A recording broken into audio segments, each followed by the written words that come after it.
Counsel for Children's Rights, they are the attorneys that are there for the kids. They make sure that those voices are heard. They make sure that those rights aren't violated. They demand the best from the social workers, from other attorneys, from parents, from the juvenile court counselors, and from the court. And they are not afraid to ask for the best because they want the best for those kids. Somehow, I can't remember how, maybe a school counselor got my mom's attention, so she went back to court, and the court got in touch with Counsel for Children's Rights. They began investigating. I was hungry, really hungry. We hadn't eaten since Friday, and it was Sunday before school, so I stole a bag of oranges. They caught me, slammed me up against the car, handcuffed me, the whole bit. Did I resist a bit? Sure I did. But basically, I went to jail over a bag of oranges. When the judge sent me to DSS, a lawyer from Counsel for Children's Rights was appointed as my guardian ad litem. The counsel helped the court arrange for me to move out of state and be with my older sister, but that didn't work out. After I got there, she and her boyfriend were always fighting. He started hitting her and me, and I didn't feel safe. Someone, a neighbor I guess, saw me standing outside by myself in the cold dark and called the police. They took me to the emergency department at the Behavioral Health Center on Billingsley Road. The social worker had gotten an involuntary commitment order. I'm not crazy, and I don't belong in a mental hospital. I just didn't want to be in that home. The council people came to our house, saw the mess, and told the court that it wasn't right. No surprise there.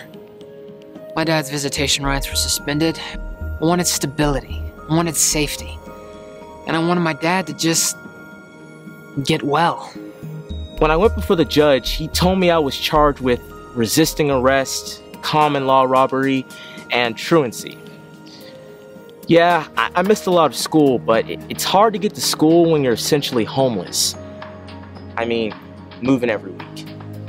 Now if I'm stuck in detention, it's only gonna get worse.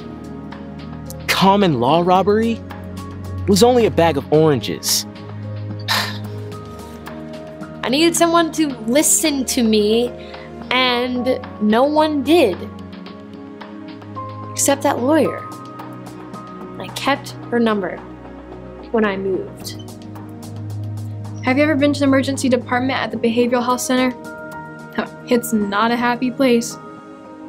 Now imagine being there when you're my age, all alone for 5 days. They finally got my dad to be evaluated, and they figured out that he had severe ADHD. Duh. He had angry outbursts. Duh. He showed poor judgment. He couldn't interact with me appropriately with me. And the worst part was, he denied it he needed help. When things are stable in my life, which they rarely are, I do pretty well. I love school. I get good grades, honors level work. But when things are bad, I act like it. I can't pay attention in class, even if I could get there. I do dumb stuff. There were times I would just close my eyes and imagine myself on the beach, far, far away. The doctor decided I didn't belong there, and the DSS social worker didn't come. So they let me call my guardian ad litem from the Counsel for Children's Rights. She came to visit me right away, and their lawyers started trying to help. They asked questions, made phone calls, emails, called on judges after hours. They did everything they could. The council people kept coming by. I don't know what they did or what they said to him, but they kept working. I got into a fight at school, and my sister picked me up, and we argued. Her boyfriend came home and yelled at her and me.